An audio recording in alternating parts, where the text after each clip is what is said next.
Madam Mayor, Mr. Vice Mayor, Mr. Manager, members of Town Council, good evening. My name is Stewart Goodwin. I get nervous talking in front of people. I can talk to you all day long in the hallway. I live at 6401 White Oak Road in Sandston. And you're probably wondering why is somebody from Richmond, just outside of Richmond, coming up here to talk to you about the Stone House. As a native of Clifton Forge, who was born in the CNO Hospital, as well as someone who spent her summers and every holiday in Clifton Forge, whose both sets of grandparents owned homes and lived in Clifton Forge the majority of their adult lives, I believe I, as well as other citizens of Clifton Forge, should have input into the design and use of the Stone House. My leaving Clifton Forge was not of my own choice, as the railroad took us to Newport News. I continue as an adult to make many spontaneous trips to Clifton Forge because it still holds my heart.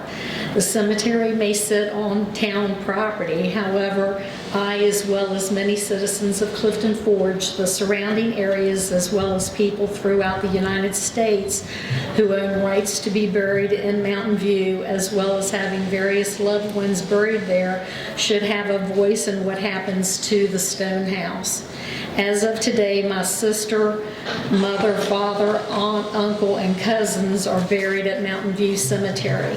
When I decide to finally lay down for the last time, I too will be buried at Mountain View. Since the first mention of the Stone House on Facebook on July 14th, I have spoken with Mr. Irvin, Mr. Unroe, Ms. Adderhold, and others. I have viewed the inside of the property, had measurements taken, and reached options and researched options for the use. The one term that repeatedly arises is funding. And speaking with Mike Pulse, area representative with the Virginia Department of Historic Resources, on August the 4th, he stated that the Stone House would be a good project for the funding.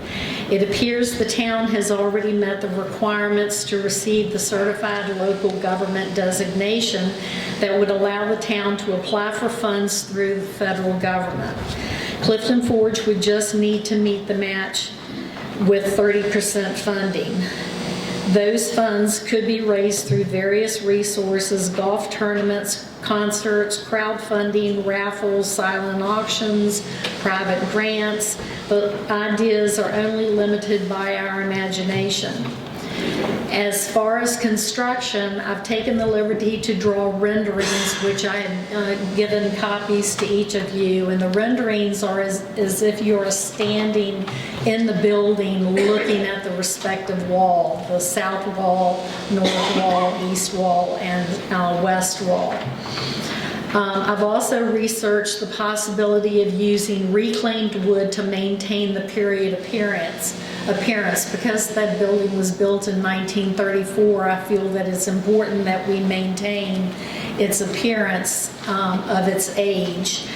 I live in a house that's 9 years older than the Stone House, and I've renovated that house, and I have attempted to maintain the aesthetics of it. Out of a fluke, last night I connected with Joe Massey, who is in the audience in the back, who is a wood cabinet contractor,